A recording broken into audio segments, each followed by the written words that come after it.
नमस्कार दोस्तों, जय हिंद जय भारत। मैं हूँ CL Saini. Welcome my YouTube channel CDRK Saini B.Ed classes. हम अध्ययन कर रहे हैं ज्ञान एवं पाठ्यक्रम।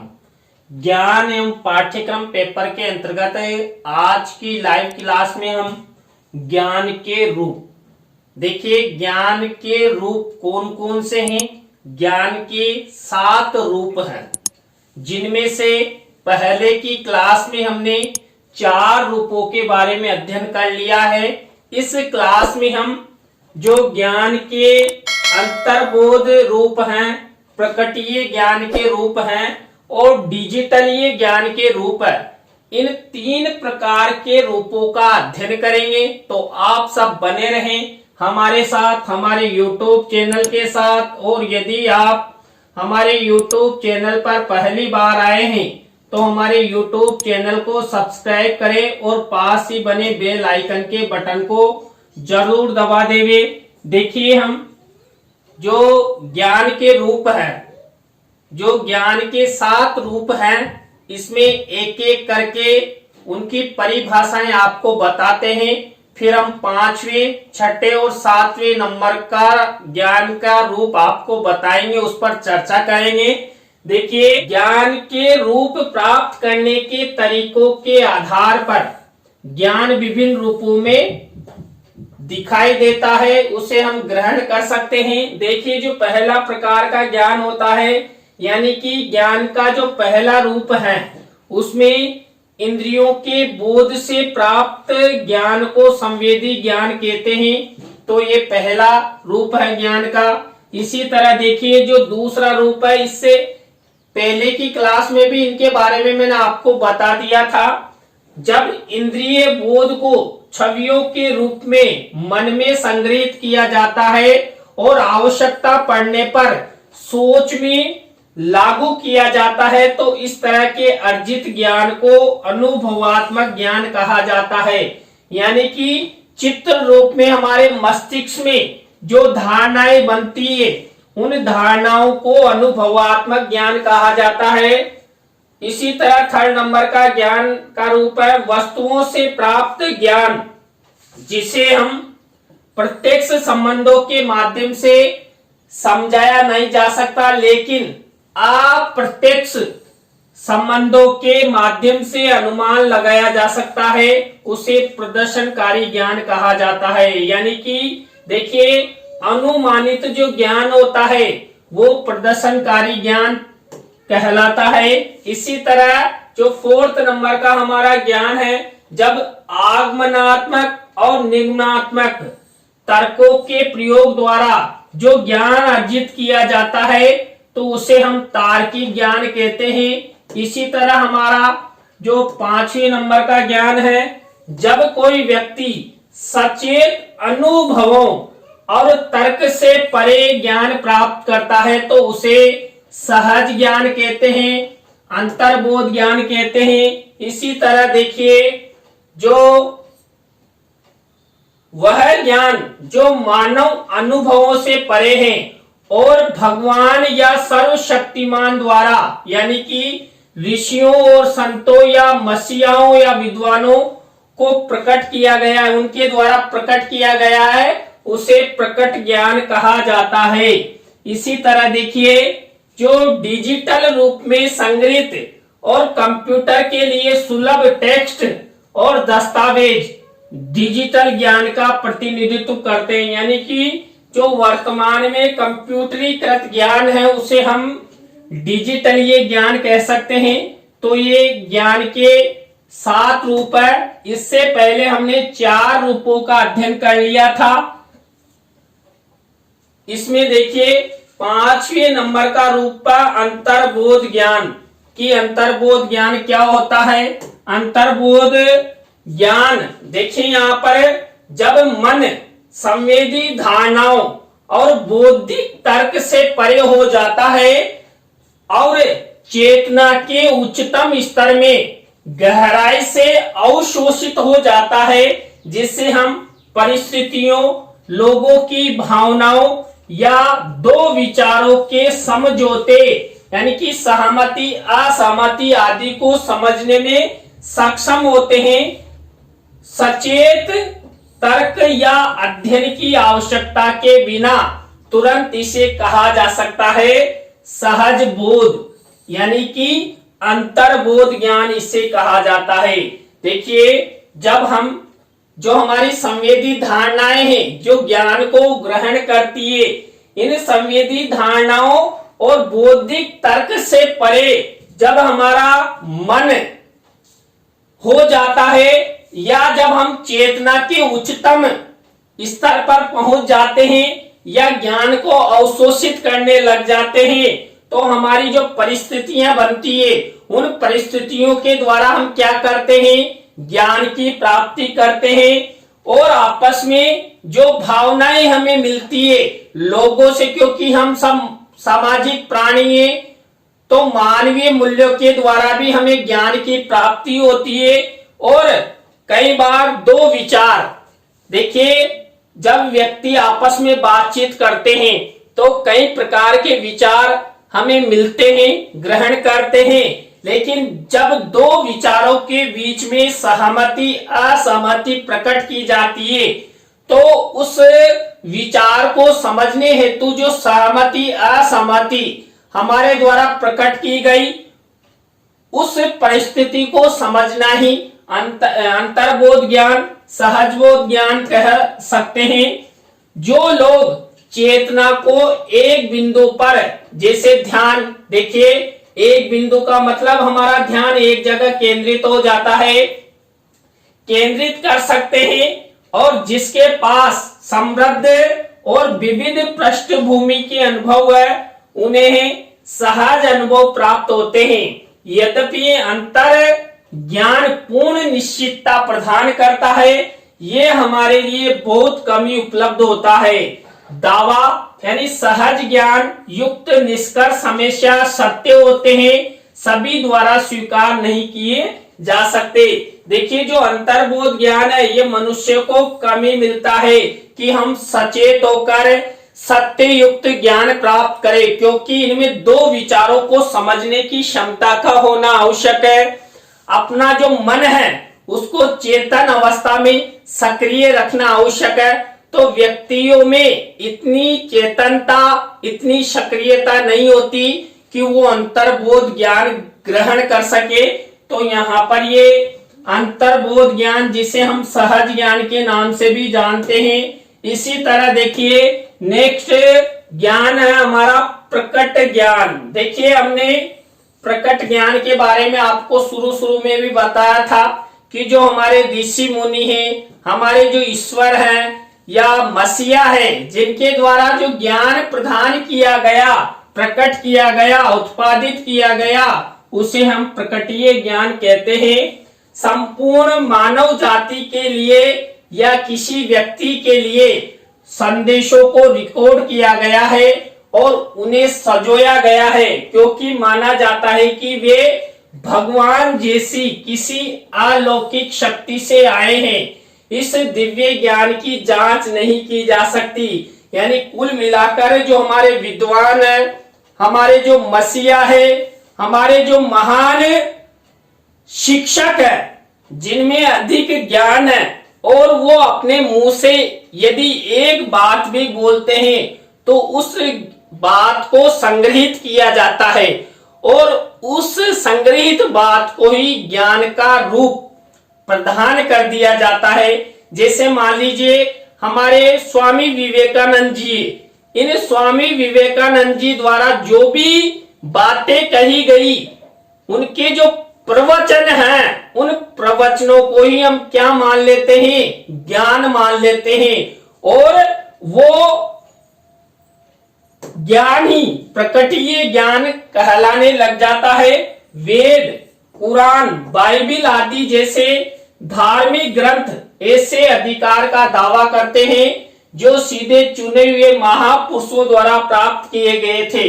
देखिए, जो वेद हैं, पुराण है, बाइबिल है, ये ईश्वर ने नहीं बनाए, लेकिन हमारी जो प्राचीन पीढ़ी होगी, जो हमारे विद्वान होंगे, ऋषि मुनि होंगे, उनके द्वारा ये सब लिखे गए और वो ज्ञान उस समय से लगातार चला आ रहा है और इस समय भी हम उन्हें पढ़ते हैं, ग्रहण करते हैं और अपने जीवन की जो भी आकांक्षाएं हैं उन आकांक्षाओं के साथ साथ अपने लक्ष्यों को भी पूर्ण करते हैं। तो यहाँ पर जो वेद, पुराण, बाइबिल या हमारे विद्वानों द्वारा जो ज्ञान प्रदान किया गया उसे हम प्रकटीय ज्ञान की श्रेणी में रखते हैं। यह रहस्य उद्घाटन सभी लोगों और स्थानों और हर समय प्रासंगिक होता है।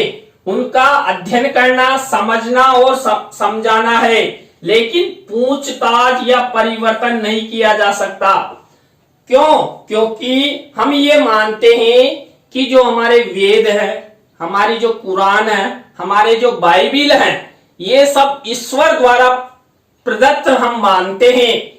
चाहे ईश्वर ने प्रदान किए या किसी महान विद्वान ने या ऋषि मुनि ने उस समय ये निर्मित किए होंगे, लेकिन हमने देखा नहीं, केवल हमें ये उपलब्ध हुए हैं और जिसके आधार पर हम चलते रहते हैं। हमारी प्राचीन पीढ़ी भी इनका अनुसरण करती रही और वर्तमान पीढ़ी भी इनका अनुसरण कर रही है।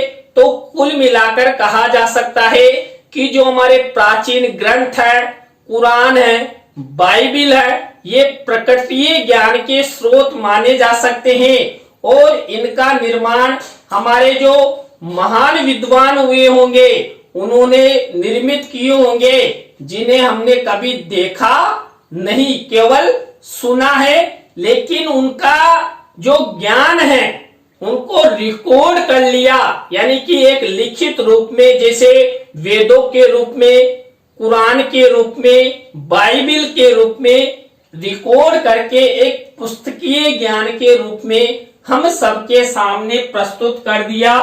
तो यहाँ पर जो प्रकटीय ज्ञान है यही जीवन में लोग अधिक से अधिक उपलब्ध, अधिक से अधिक ग्रहण करते हैं। इसके बाद होता है डिजिटल ज्ञान। देखिए, डिजिटल ज्ञान के बारे में मैंने आपको बताया था। जो कंप्यूटरीकृत ज्ञान होता है, ये कंप्यूटरीकृत ज्ञान ही डिजिटल ज्ञान होता है। देखिए, वर्तमान समय में हम मोबाइल का उपयोग करते हैं, कंप्यूटर का उपयोग करते हैं, तो बहुत सारा ज्ञान तो हम इनसे ही प्राप्त कर लेते हैं कि किस तरह व्हाट्सएप चलाना है, किस तरह फेसबुक चलानी है और किस तरह हम टाइपिंग कर सकते हैं। तो कई तरह का डिजिटली ज्ञान हम इस जीवन में ग्रहण करते हैं, हम वो कंप्यूटर और मोबाइल्स के माध्यम से। इलेक्ट्रॉनिक्स और कंप्यूटर अनुप्रयोगों के ज्ञान के इस आधुनिक युग में सभी के लिए बुनियादी आवश्यकता बन गई है। देखिए, वर्तमान में देखा जाए तो कंप्यूटर और मोबाइल प्रत्येक वैश्विक मानव के लिए अति आवश्यक बन गया है। देखिए, और कंप्यूटर से ज्यादा तो मोबाइल, हर 2 मिनट में हम अपना मोबाइल देखेंगे, यानी कि हम सब कुछ भूल सकते हैं, खाना खाना भूल सकते हैं, लेकिन अपने मोबाइल को नहीं भूलते हैं। जेब में अगर हम कहीं जा रहे हैं और मोबाइल नहीं है तो तुरंत पता लग जाएगा कि मेरा मोबाइल यहाँ रह गया, लेकिन मम्मी पापा ने कहा कि बाजार से कोई वस्तु लानी है, सामग्री लानी है, तो हम भूल जाते हैं। तो यहाँ पर वर्तमान पीढ़ी में जो डिजिटलीय ज्ञान है, इस डिजिटलीय ज्ञान के रूप में जो कंप्यूटर और मोबाइल्स बहुत उपयोगी है, क्योंकि ये कम समय में अधिक सूचनाओं को हमें देते हैं, डाटा कलेक्ट करते हैं, डाटाओं की गणना इनके द्वारा की जा सकती है, इसलिए बुनियादी आवश्यकता बन गया है। देखिए, एक दिन आपके मोबाइल में नेट नहीं चले, अरे एक दिन क्या 1 घंटा नेट बंद हो जाता है तो हम पागल जैसी हरकतें करने लग जाते हैं। हम बार बार व्हाट्सएप फेसबुक देखते हैं कि हमारा व्हाट्सएप फेसबुक नहीं चल रहा है, कंपनी को हमने पैसा दिया है। तो कई तरह का जो ये डिजिटल ये ज्ञान है, ये हम कंप्यूटर और मोबाइल्स के माध्यम से प्राप्त करते हैं। डिजिटाइजेशन शब्द यदि अक्सर डी का उपयोग किया जाता है जब विभिन्न प्रकार की जानकारी जैसे कि टेक्स्ट, ध्वनि, आवाज की छवियों को एक एकल बाइनरी कोड में परिवर्तित किया जाता है जिसे कंप्यूटर में रिकॉर्ड और संरक्षित किया जाता है। डिजिटल जानकारी 2 अंकों में 1 के रूप में मौजूद है या तो 0 या 1। क्रमिक रूप से व्यवस्थित कंप्यूटर से जुड़े मोडेम यानी मॉड्यूलेशन और डीमॉड्यूलेशन उपकरण का उपयोग करके हम डिजिटल जानकारी को वापस उनके मूल रूप में परिवर्तित किया जा सकता है। देखिए वर्तमान समय में हमें ऑफलाइन रूप से अपने पास कोई डॉक्यूमेंट्स नहीं रखते हैं। हम डिजिटली युग में हमने जन्म लिया है तो हमें अपना जो ज्ञान है, डॉक्यूमेंट्स है, डाटा है, उन सबको हम जीमेल आदि पर संग्रहित रखते हैं और जब आवश्यकता पड़ती है हम वहां से ऑल वर्ल्ड में जाकर कहीं पर भी उसको देख सकते हैं, सुन सकते हैं। देखिए हम ऑडियो वीडियो को अपनी आवाज को रिकॉर्ड करके हमें मोबाइल्स कंप्यूटर में रिकॉर्ड कर लेते हैं और मोबाइल कंप्यूटर रिकॉर्ड के साथ साथ हमें अन्य कई ऐसे ऐप्स हैं जिन पर भी उनको संग्रहित कर सकते हैं और उन ऑडियो वीडियो को कहीं पर भी जाकर हमें देख सकते हैं, सुन सकते हैं। तो ये डिजिटली ज्ञान होता है और ये वापस परिवर्तित हम बार बार यानी इसे हम कई बार डाउनलोड कर सकते हैं। मौजूदा सूचनाओं को विविध रूपों में डिजिटल रूप में परिवर्तित करके बिना किसी विकृति के लंबे समय तक संरक्षित करना आसान है और वो भी एक छोटी सी गति में। इसे एक्सेस करना और शेयर करना भी आसान है। देखिए जो हमारा डिजिटली ज्ञान है, इस डिजिटली ज्ञान को हम मोबाइल और कंप्यूटर के माध्यम से कहीं पर भी किसी को भी ऑल वर्ल्ड में शेयर कर सकते हैं और वो भी कम समय में। तो यहाँ पर कम समय में अधिक ज्ञान डिजिटली रूप में जो ज्ञान है वो वैश्विक मानवों के लिए अति आवश्यक है, बुनियादी रूप में। इसीलिए इसको अति आवश्यक माना गया है। जैसे मान लीजिए उदाहरण है, मूल ऐतिहासिक दस्तावेज केवल उन लोगों के लिए सुलभ हो सकता है जो इसके भौतिक स्थान पर जाते हैं, लेकिन यदि दस्तावेज सामग्री डिजिटल है तो इसे दुनिया भर के लोगों के लिए उपलब्ध कराया जा सकता है। देखिए मान लीजिए हमें किसी ऐतिहासिक स्थान का भ्रमण करना है या दस्तावेज देखने हैं तो हम क्या करते हैं, या तो हमें उस स्थान पर जाना होता है और उस स्थान पर जाएंगे तो समय अधिक खर्च होगा और वर्तमान समय में किसी भी मानव के पास समय नहीं है, समय अमूल्य होता है। तो आजकल हम क्या करते हैं, किसी भी स्थान किसी भी दस्तावेज को हम डिजिटल रूप में घर बैठे प्राप्त कर सकते हैं, उन्हें देख सकते हैं। और आप देखिए यही डिजिटल रूप है कि मैं आपको ऑनलाइन माध्यम से शिक्षा प्रदान कर रहा हूं। आप अपने घर पर बैठे हुए हो और मैं अपने जो स्टूडियो है उसमें मैं आपको पढ़ा रहा हूं।